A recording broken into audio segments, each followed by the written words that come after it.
에베소서 1장 17절로 23절 말씀을 통해서 그리스도인은 마음의 눈이 열려야 합니다라는 제목으로 하나님 말씀 증거하겠습니다. 에베소서 강의 13번째 시간입니다. 요한복음 9장에 보면 날 때부터 소경이 되어 있던 사람이 등장합니다. 예수님의 제자들이 그 소경 옆을 지나가면서 예수님께 묻습니다. 이 소경이 된 것이 누구의 죄 때문입니까? 그 부모입니까? 아니면 자신입니까? 이렇게 묻습니다. 요한복음 9장 2절의 말씀인데요. 제자들이 물어 이르되 라삐여, 이 사람이 소경으로 난 것이 누구의 죄로 인함이니까? 자기니까 그의 부모니까? 이렇게 묻습니다. 우리가 참 말을 조심해야 합니다. 내가 하는 이 말이 누구에게 어떤 상처가 될지, 또 그들의 기쁨을 뺏어갈지, 또는 신앙생활을 어렵게 하는 것이 될지, 이런 것들을 좀 생각을 하고 우리가 참 조심스럽게 말을 해야 됩니다. 이 지금 제자들이 지나가면서 소경된, 날 때부터 소경인 사람을 보면서 예수님께 묻습니다. 자기가 궁금한 것이 있긴 하겠죠. 근데 그 물음이 뭡니까? 지금 누구 탓으로 이 사람이 소경된 것입니까? 이렇게 묻는 거죠. 근데 그 문제가 부모 탓입니까? 아니면 자기 탓입니까? 근데 뭐라고 답변을 해도 사실은 이 소경 입장에서는 다 그 말이 자기 마음에 안 좋은 말입니다. 상처입니다. 부모 탓이라고 해도 왜 부모가 이런 죄를 져서 내가 이런 고통을 받을까 하는 마음에 짐이 될 것이고, 또 자기 탓이라고 하면 내가 낳기도 전에 무슨 죄를 그렇게 졌길래 내가 이렇게 소경으로 태어나야 될까 하는 것이 자기 마음속에 참 고통일 것입니다. 그러니까 무슨 말에 답이 나와도 고통인 거죠. 그러니까 사람이 말을 할 때 내가 하는 이 말이 과연 그 사람한테 좋은 말일지, 격려가 될지, 은혜가 될지, 이런 것들을 생각하고 말해야 되는 거죠. 성경이 이렇게 말합니다. 에베소 4장 29절에 무릇 더러운 말은 너희 입 밖에도 내지 말고 오직 덕을 세우는데 소용되는 대로 선한 말을 하여 듣는 자들에게 은혜를 끼치게 하라.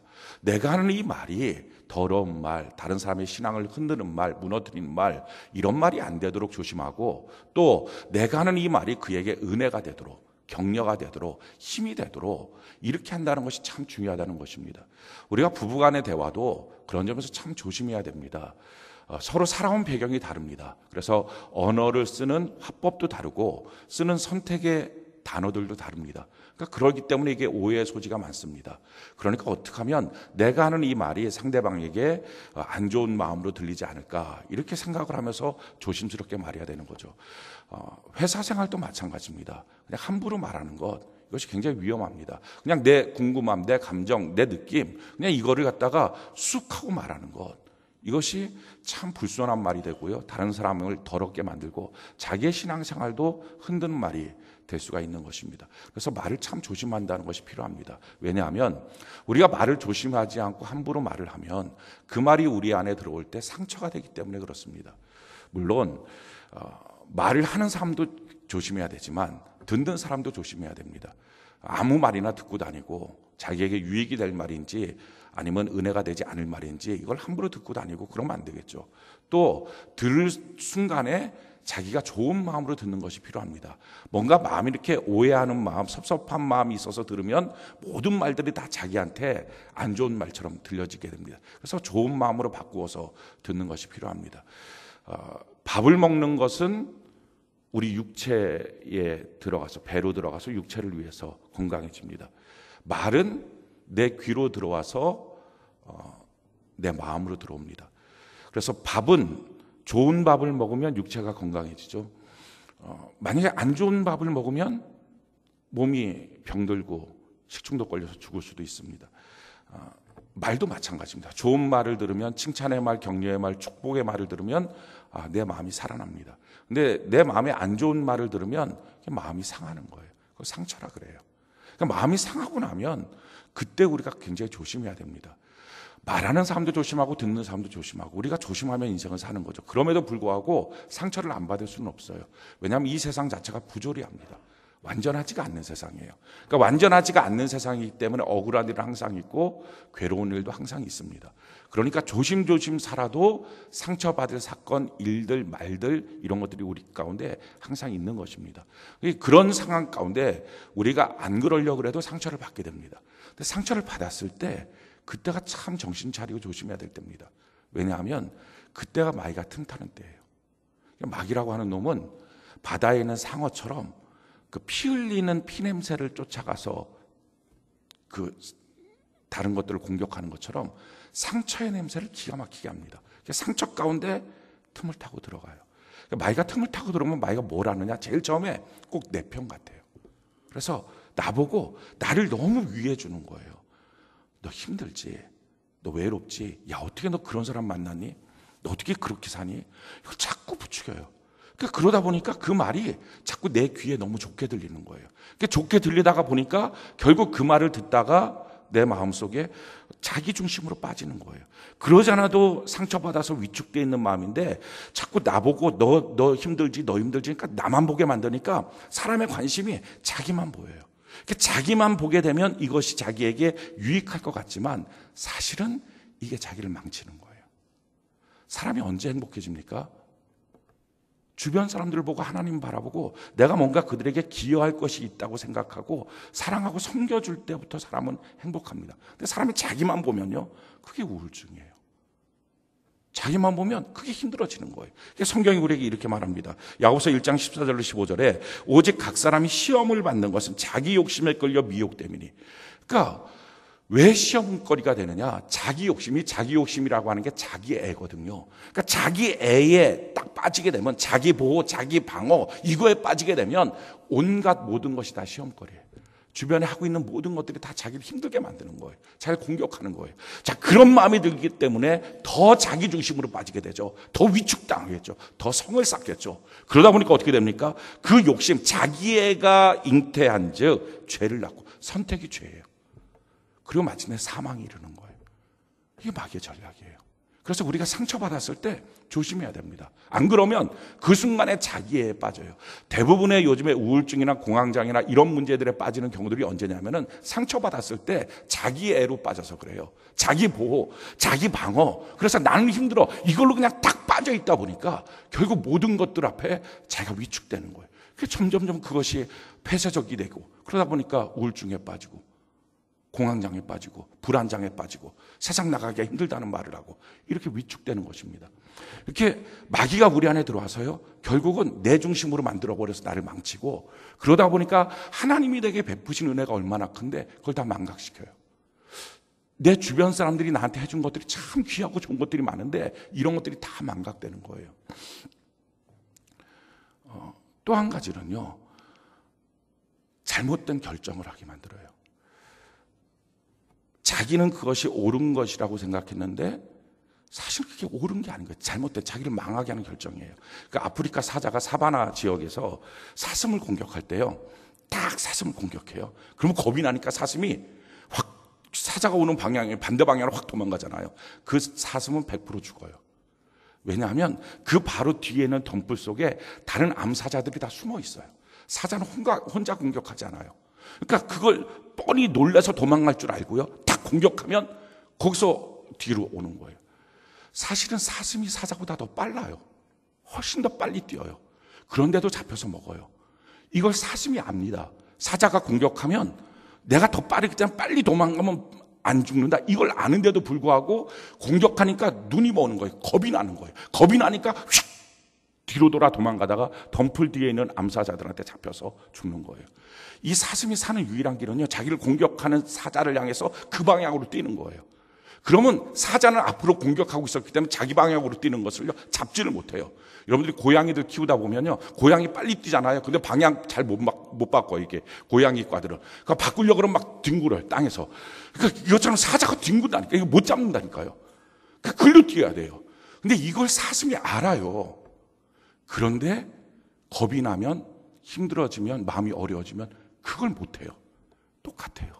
사람이 상처를 받으면 마귀가 와서 내 마음을 자기 방어로 꽉 만들어 놓으면 잘못된 선택을 하는 거예요. 평상시에 이렇게 하지 저렇게 하지 이걸 다 아는데도 잘못된 선택을 해요. 우리 인생이 그렇게 해서 그 상처 가운데 자꾸 잘못된 선택을 반복하다가 인생을 망쳐버리는 거예요. 제일 좋은 거는 상처를 안 주는 게 좋습니다. 또 상처를 안 받는 게 좋아요. 근데 상처를 받게 될 경우에도 이렇게 마귀가 내게 역사한다는 것을 알고요, 내가 조심해야 돼요. 경계를 해야 돼요. 이제부터 내가 내 중심으로 살면 안 되겠구나 하고 경계를 해야 돼요. 자, 그러면 우리 가운데 예기치 않았던, 원하지 않았던 상처를 받았다고 합시다. 어떤 사람이 내게 말을 했어요. 부부간에 갈등이 생겼어요. 또 다른 사람과의 갈등이 생겼고요. 또 물질의 문제가 생겼고요. 건강의 문제가 생겼어요. 뭐 이런 등등. 지금 이 소경이 느끼는 것처럼 날 때부터 소경이라고 하는 자기가 어떻게 해결할 수 없는 큰 문제 앞에 봉착할 수도 있어요. 자, 이런 상처가 생겼을 때 어떻게 그럼 우리가 대처해야 될 것이냐. 예수님이 그 일에 어떤 반응을 보였는지를 우리가 알면 그걸 배워서 우리가 가는 거예요. 지금 제자들은 예수님께 물어보는 거예요. 누구 죄입니까? 이 사건을 놓고. 그러니까 무슨 말을 해도 다 상처인 거예요. 그렇게 반응을 했을 때 예수님의 반응이 기가 막혀요. 9장 3절에 보니까 요한복음 9장 3절에 이렇게 말씀하세요. 예수께서 대답하시되 이 사람이나 그 부모의 죄로 인한 것이 아니라 그에게서 하나님이 하시는 일을 나타내고자 하십니다. 지금 예수님 뭐라고 말합니까? 그 사건에 대한 정의를 내려요. 이거는 그 사람이나 그 부모의 죄 때문이 아니라 하나님이 거기서 하실 일이 있다. 할렐루야. 중요한 것은요, 내게 주어진 어떤 상처라는 사건을 놓고, 내게 주어진 어떤 실패, 어떤 문제, 내게 주어진 어떤 사건이라는 상처를 놓고 뭐라고 내가 정의할 것이냐는 거예요. 내가 붙이는 말대로 그대로 되는 거예요. 내가 이 말을 상처구나, 내가 이거 힘든 일이구나, 나를 망하게 하는 일이구나, 이렇게 이름을 붙이면 그게 그 일이 돼요. 근데 거기서 아니다, 여기에 하나님의 일이 있다. 할렐루야. 하나님의 일이라고 하는 것으로 딱 붙여놓으면 그럼 그때부터 하나님의 일이라는 게 나타나요. 지금 중요한 것은 내게 주어진 이 사건을 아직 무엇으로 발전할지, 어느 방향으로 갈지 아무도 몰라요. 근데 거기다가 내가 뭐라고 이름을 붙이느냐, 그걸로 결정되는 거예요. 그래서 성경이 우리에게 이렇게 말하는 거예요. 갈라디아서 6장 7절로 8절에 스스로 속이지 말라. 하나님은 업신여김을 받지 아니하시나니 사람이 무엇으로 심든지 그대로 거두리라. 지금 그 사건 앞에 내가 뭐라고 심어놓을 거냐는 거예요. 내가 그 사건을 실패로 심으면 실패의 열매가 맺어요.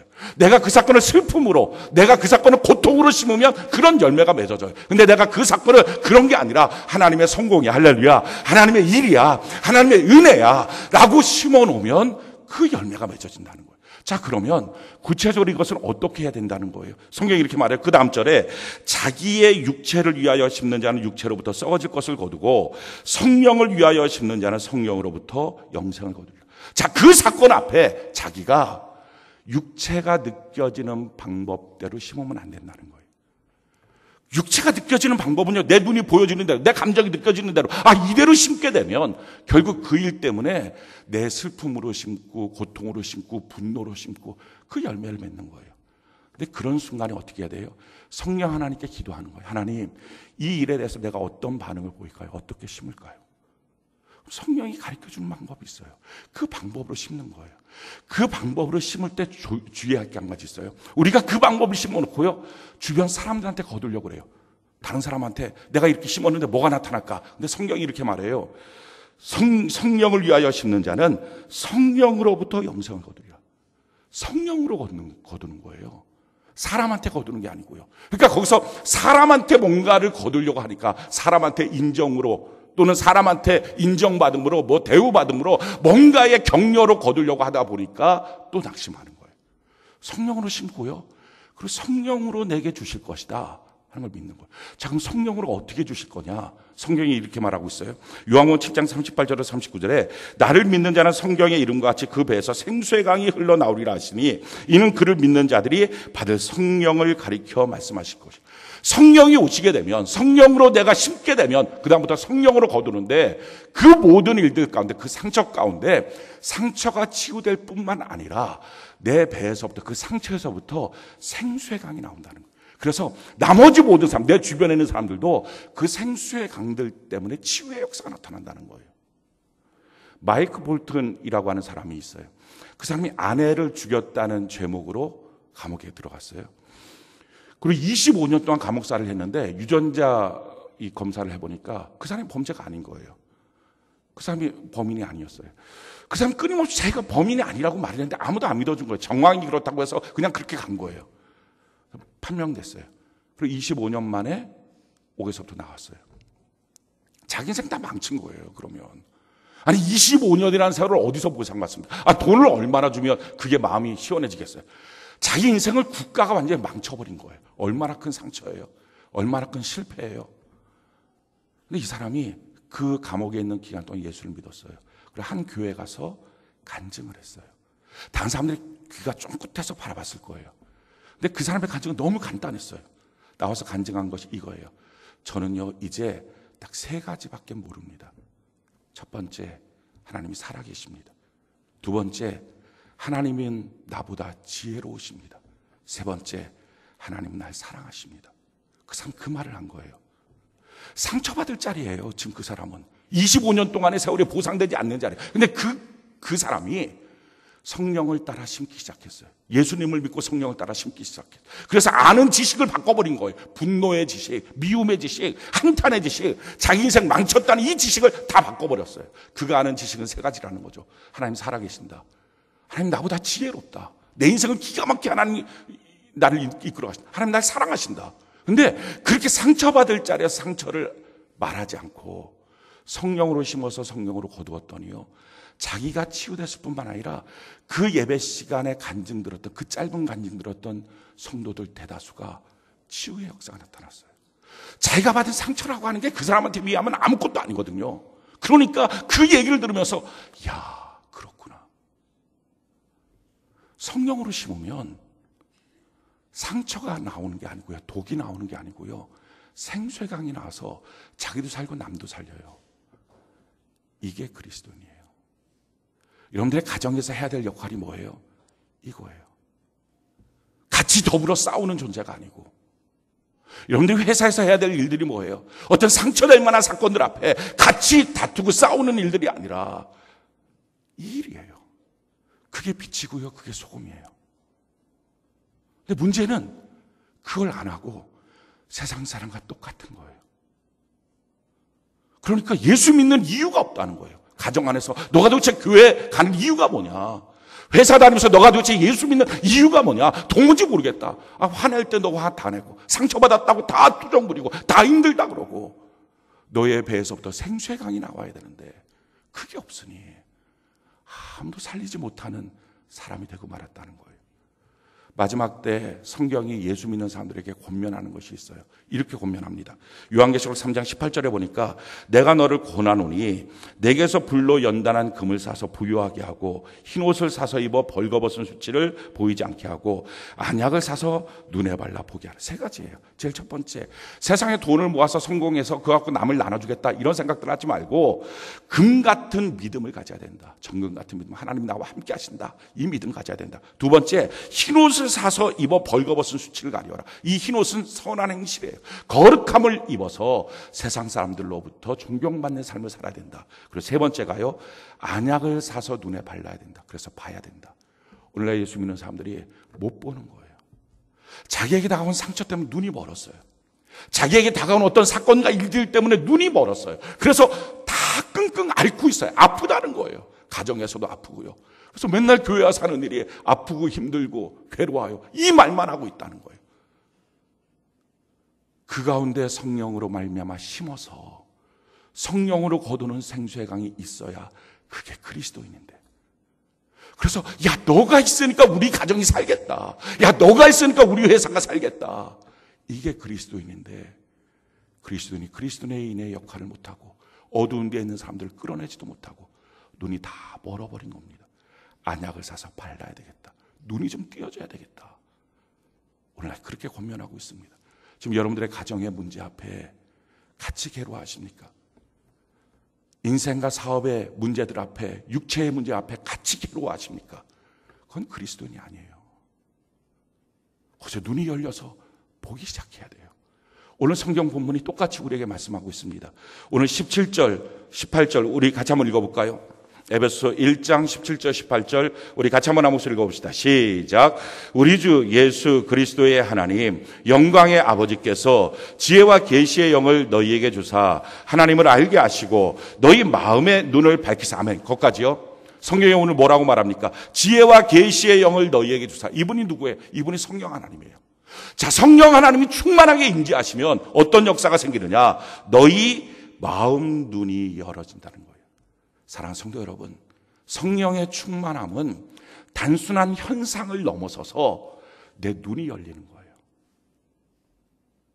내 성령의 충만함을 받았다고 하면서 여전히 소경돼 있으면 이것이 문제예요. 이건 흥분이에요. 이건 그냥 다른 사람이 하고 있으니까 같이 따라하는 것뿐이에요. 성령의 충만함은요, 눈이 열린다는 거예요. 자, 눈이 열려서 뭐가 보이느냐? 봐야 될 걸 봐야 되고요, 보지 말아야 될 걸 안 봐야 됩니다. 선악과의 문제는 뭐였어요? 보지 말아야 될 것들을 보기 시작하는 거예요. 죄를 보고요, 죄를 알아가고요. 근데 하나님의 백성들은 그게 아니에요. 눈이 열려서 하나님이 원하는 것들이 보이기 시작해야 돼요. 자, 그 보이는 게 뭡니까? 우리 18절, 19절 우리 같이 한번 읽어볼까요? 시작. 너희 마음의 눈을 밝히사 그의 부르심의 소망이 무엇이며 성도 안에서 그 기업의 영광의 풍성함이 무엇이며 그의 힘의 위력으로 역사하심을 따라 믿는 우리에게 베푸신 능력의 지극히 크심이 어떠한 것을 너희로 알게 하시기를 구하노라. 아멘. 세 가지가 보여진다는 거예요. 마음의 눈이 열려지면 나를 왜 부르셨는지 부르심의 소망을 알 수 있어요. 그래서 그 부르심의 소망 가운데 나를 연단하시고 난 다음에 기업의 영광, 그 기업이 뭡니까? 나를 영광의 찬송이 되게 만드시는 하나님의 기가 막힌 작품으로 나를 만드실 그 영광의 모습이 내게 보여지고요. 그리고 지금 나의 이렇게 보잘것없는 모습, 형편없는 내 모습이 어떻게 그런 모습이 될까요? 이걸 바꾸시는 하나님의 그 크신 능력의 비결이 뭔지 이게 보여진다는 거예요. 그래서 자신만만해요. 그래서 지금의 삶에 대해서 주눅들지 않아요. 지금의 현실을 넘어서는 하나님의 비전을 그 다음에 마음속에 꿈꾸기 시작해요. 그러니까 상처를 받지 않아요. 지금 내게 그 말이, 그 사건이, 그 일이 야, 내가 참 힘들어 죽겠다. 그 말이 안 나오고요. 그 너머를 볼 수 있는 거예요. 부르심의 소망, 그 기업의 영광, 능력의 지극히 크심, 이게 보여지는 거예요. 이게 보여지는 것이 성령 충만이에요. 그게 마음의 눈이 열려지는 거예요. 그리고 또 하나가 보여요. 그게 보여질 뿐만 아니라 그것이 어떻게 내게 공급되는지가 보여져요. 그 공급되는 게 뭡니까? 그게 교회를 통해서 공급된다는 사실이 보여지는 거예요. 자, 20절부터 23절까지 우리 같이 한번 한 목소리 한번 읽어봅시다. 20절부터 23절까지 같이 한 목소리 시작. 그의 능력이 그리스도 안에서 역사하사 죽은 자들 가운데서 다시 살리시고 하늘에서 자기의 오른편에 앉히사 모든 통치와 권세와 능력과 주권과 이 세상뿐 아니라 오는 세상에 일컫는 모든 이름 위에 뛰어나게 하시고 또 만물을 그의 발 아래 복종하게 하시고 그를 만물 위에 교회의 머리로 삼으셨느니라. 교회는 그의 몸이니 만물 안에서 만물을 충만하게 하시는 이의 충만함이니라. 지금 뭐라고 말합니까? 교회가 보인다는 거예요. 근데 그 교회가 지금 여러분들 예배드리고 있는 이 교회당 이게 보이는 게 아니고요. 이 교회가 보이는데 이 교회의 머리가 예수님인 거에 보인다는 거예요. 그리고 교회는 머리가 되신 예수님의 몸이구나. 이게 보인다는 거예요. 그러니까 예수님과 교회가 한 몸이구나. 이게 보인다는 거예요. 예수님과 교회가 한 몸이고요. 교회와 내가 한 몸이고, 왜? 내가 지체니까. 그리고 나와 다른 성도가 같은 지체니까 한 몸인 것. 성령이 충만하면 이게 보이는 거예요. 아, 그게 보여지고 나니까 나 같은 자가 어떻게 예수님의 그 크신 능력이 말까? 어떻게 그 크신 권능이 말까? 당연히 임하는 거예요. 왜? 예수님과 한몸된 교회, 교회와 한몸된 나를 통해서 예수님은 교회를 통해서 나한테 무한한 능력을 공급하시고 나를 연단하시겠구나. 이게 보여지는 거예요. 그게 성령 충만한 사람들의 눈이 열려지는 모습이에요. 오늘날 많은 성도들이요, 이 말은 많이 들었는데 몸된 교회, 교회의 머리 되신 예수님. 근데 실적인 삶을 통해서는요, 이게 잘 안 되는 거예요. 그래서 그 예수님은 믿어요. 근데 교회는 또 그냥 교회인 거예요, 자기에게. 그래서 예수님과 교회가 분리돼 있어요.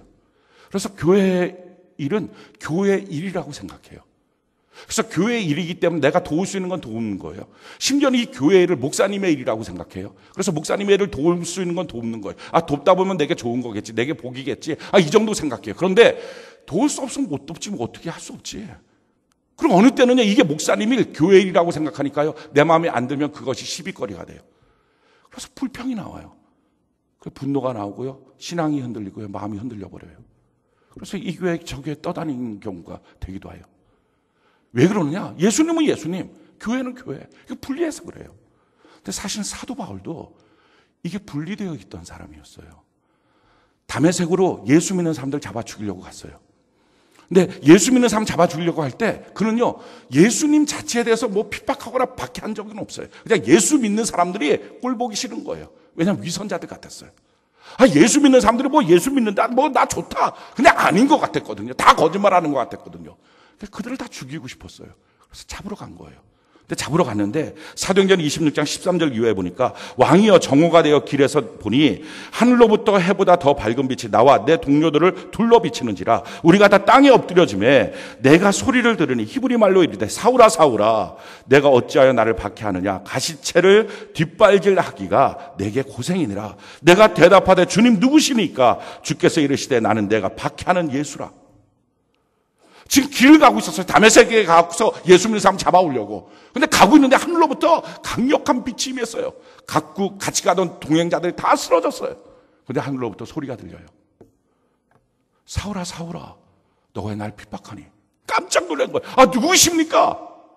너가 핍박하는 예수다. 사울의 입장에서는요, 억울한 말이에요. 사울은요, 시기적으로 예수님을 만난 적이 한 번도 없어요. 예수님 앞에다 놓고 욕한 적도 없어요. 대화를 한 적도 없고요. 예수님이 향해서 뺨 한번 때린 적도 없어요. 그런데 지금 예수님이 하신 말씀이에요. 너가 왜 나를 핍박하니? 지금 사울이 오직 했던 것은 예수 믿는 사람들을 받게 하는 거예요. 왜? 예수 믿는 사람들 꼴도 보기 싫으니까. 어쩌면 지금 똑같은 사람들이 있을 수 있어요. 예수님은 인정해. 예수님은 믿어요. 예수님은 뭐 자기가 아무리 낮게 봐도 4대 성인 중에 하나지. 그분은 옳은 말씀 하셨지. 근데 자기의 불만은 뭐 예수 믿는 사람들이에요. 예수 믿는 사람들이 형편없이 보이는 거예요. 예수 믿는 사람들 위선자들처럼 보이고. 그래서 그들이 싫다는 거예요. 근데 예수님이 하신 말씀이 이거예요. 그들을 박해하고 있는 바울을 향해서 너 왜 나를 핍박하니? 그때 깨달았어요. 예수님과 교회가 한 몸이구나 하는 걸 깨달은 거예요. 어떤 사람이 저한테 와서 저를 막 때렸다고 합시다. 제가 왜 저를 때려요? 라고 말한 거예요. 깜짝 목사님이셨어요? 몰랐어요. 이게 말이 됩니까? 얼굴 목사님을 쳐다보니까 목사님이고 몸은 아니고. 아니잖아요. 한 몸이잖아요. 똑같은 거예요. 오늘 성경이 우리에게 가르쳐주는 게 뭐예요? 성령에 충만하면 뭐가 보이느냐? 예수님과 교회가 한 몸이다 하는 게 보인다는 거예요. 사도 바울이 그걸 깨달았어요. 그걸 깨닫고 난 다음에 사도 바울의 인생이 바뀌었어요.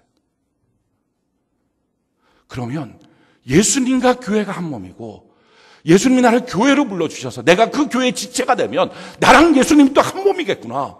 그러면 예수님의 그 크신 능력이 어떻게 내게 안 공급될까? 공급될 게 너무 당연하니까. 그러니까 자기의 인생에 대해서 나를 영광의 찬송으로 만들어 주신다는 사실이 너무 믿어지는 거예요. 영적인 자존감이 세워지는 거예요. 주어지는 현실 앞에 짜증내지 않아요. 세상 사람과 똑같이 반응하지 않는다는 거죠. 이게 완전히 인생을 바꿨어요. 이거 성령 충만이고요.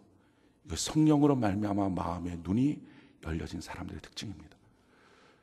이렇게 바뀌어지고 이렇게 보여지고 나니까요. 그 다음부터 자기의 인생에 대한 결정이 나와요. 이렇게 말하는 거예요. 예수님께서 일어나 너의 발로 서라. 내가 내게 나타나는 것은 곧 내가 나를 본 일과 장차 내가 내게 나타날 일에 너로 종과 증인을 삼으려 함이니. 너는 너 발로 똑바로 서라. 자로나거나 흔들리지 마라. 뒤로 물러나지 마라. 내가 너를 종과 증인으로 삼기를 원한다. 우리가 교회 생활 어떻게 됩니까? 교회 안에서 예수님의 종으로 예수님의 증인으로 사는 거예요. 자, 그래서 무엇을 한다고요? 18절에 보니까 그 눈을 뜨게 하여 어둠에서 빛으로 사단의 권세에서 하나님께로 돌아오게 하고 죄사함과 나를 믿어 거룩하게 된 무리 가운데서 기업을 얻게 하리라. 수많은 사람들을 하나님께로 돌아오게 하는 사람, 어둠 속에 있는 사람들을 하나님께로 돌아오게 하는 사람, 상처 앞에서 절절매고 있는 그 사람들, 인생의 실패 앞에서 꼼짝 못하고 분노하고 괴로워하고 있는 그들에게 생수의 강을 흐르게 해서 우리 인생에 하나님의 역사가 얼마나 위대한지 그걸 보여주는 거예요. 왜 가능합니까? 예수님과 우리가 한 몸이니까. 그게 보여지니까요. 그게 성령 충만이에요. 저는 오늘 이 시간에 이 예배 가운데 여러분들이 이미도 성령 충만한 사람들은 설명할 수는 없었는데 이제는 문제가 아니에요, 목사님. 설명할 수 없었는데 이제는 상처받을 일들이 상처가 안 돼요. 이제는 설명할 수는 없었는데 뭔지 모르게 내가 담대해졌어요. 그 부분에 대한 해결이 될 거예요. 이게 그거였구나. 만약에 아직 성령의 충만함을 받지 못하신 분들이 있다면 오늘 찬송하고 기도하는 가운데 성령의 기름 부음 가운데 이것이 보여졌으면 좋겠어요. 혹시 오늘이 아니더라도 나중에 언제 성령의 충만함을 받으면 목사님이 하신 말씀 이 말씀이구나 하는 것이 깨달아지길 바라요. 그래야 그때부터 가정에서 삶의 터전에서 그리스도인으로 살아갈 수 있어요. 똑같은 상처 앞에 좌절하지 않아요.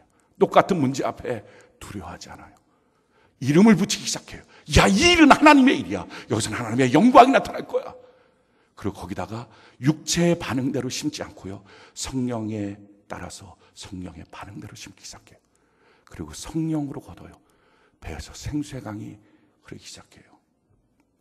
사랑하는 성도 여러분, 우리 신앙생활이 바로 이것입니다. 예수님과 교회가 한 몸인 것. 그래서 예수님 사랑하는 사람은요, 교회를 사랑해요. 예수님을 섬겨야 되겠다고 생각하는 사람들은요, 교회를 섬겨요. 왜? 그것이 한 몸인 것을 보니까. 그리고 그 방법이 내 옆에 있는 같은 성도들, 지체들, 그들을 향해서 사랑하고 섬기는 것으로 나타나요. 왜? 그들과 내가 분리되어 있지 한 몸이라는 걸 아니까. 교회는요, 그냥 교회가 아니에요. 교회는요, 그냥 목사님 그 일이 아니에요. 내가 그 일을 좀 도와주지, 그게 아니에요. 교회와 내가 한 몸이라는 사실이 깨달아지기 시작해요. 이게 성령 충만이에요. 그때부터 능력이 나타나요. 그때부터 그 교회 안에서 나를 왜 부르셨는지에 대한 소망을 알고요, 그 기업의 영광의 풍성함과 그 능력의 지극히 크심이 어떻게 내게 부어지는지 그 사실이 깨달아지기 시작해요. 그때부터 교회 안에서 증인과 종으로 훈련받는 일이 얼마나 기가 막히게 기쁜 일인지를 깨닫기 시작해요. 저는 오늘 여러분들이 성령으로 마음의 눈이 열려진 은혜가 있기를 바랍니다. 아무리 교회를 오래 다녀도요, 이 마음의 눈이 열리지 않으면요, 예수님은 예수님이고 교회는 교회예요. 난 예수님을 믿는다는 거예요. 근데 교회는 싫다는 거예요. 난 예수님을 믿고 찬양하고 섬기고 싶다는 거예요. 근데 교회는 싫다는 거예요. 다 속고 있는 거예요. 오늘 그 눈이 열려지면 이 능력이 있구나, 이 권세가 있구나, 그래서 부어지는구나, 그래서 이 안에서 내가 하고 있는 이 행동들이, 이 일들이 나에게 이런 참 놀라운 역사를 주는구나 하는 걸 깨닫기 시작해요. 참 신기한 게요, 우리가 오베돔 축복 운동을 이제 시작을 할 거예요. 10월 15일부터 오늘부터 신청을 받습니다. 그 오베돔 축복 운동은요, 예배 회복 운동이에요. 예배 드리자는 운동이에요. 그 예배 드린다는 게 뭡니까? 우리가 교회 생활 잘하자는 거예요. 교회 생활이 신앙생활이고 이 신앙생활의 전부가 사실은 예배라고 한다면 그 예배를 회복시키자 하는 거예요. 예배 잘 드리자. 우리가 뭐 한 거예요? 우리들끼리 모여서 예배 드렸어요. 그죠? 주일날도 예배 드리고 오후에도 예배 드리고 우리들끼리 모여 있었다고요. 근데 우리들끼리 예배를 드렸는데 참 신기한 일이 생겨요. 예배를 드리면 드릴수록 내 삶에 예수님이 점점 중요한 분이 돼요. 그래서 내 삶에 자꾸 예수님께 의식하고요, 물어보고요, 그분을 믿기 시작해요. 우리 예배를 드린 건데 예수님과 가까워져요. 왜요? 교회와 예수님은 한 몸이라서. 우리가 어느 때는요, 예배를 패해요. 예배를 드리기 싫다 그래요. 근데 우리는 단지 예배를 드리기 싫은 거예요. 예배를 패한 거예요. 예수님은 여전히 믿는 거예요. 예수님은 여전히 내가 좋아하시는 분이에요. 그럼에도 불구하고 예배를 패하다 보니까요, 내가 의도하지 않았는데 내 삶에서 예수님의 비중이 줄어들기 시작해요.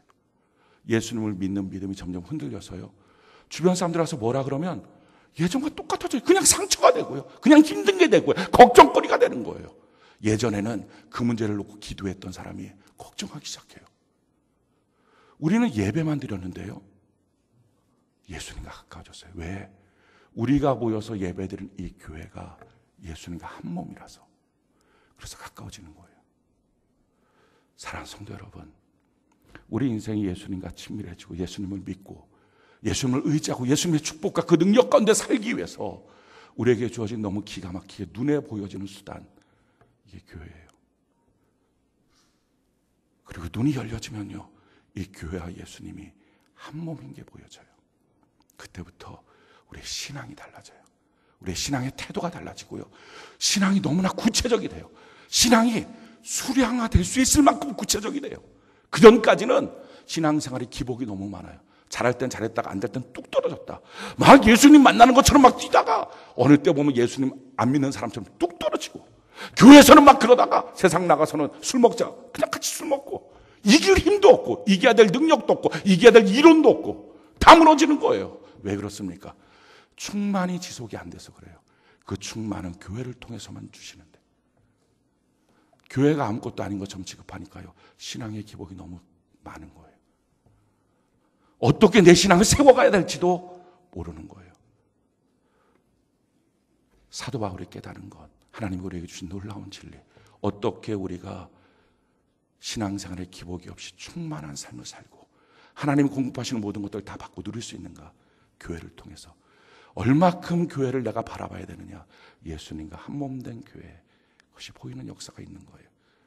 오늘 우리 모두에게 성령 하나님이 임재하시기를 원합니다. 그래서 이것이 보여줬으면 좋겠어요. 그래서 눈이 열려져서 이야, 능력이 지극히 크신 주님이 지금 나와 함께 하시는구나.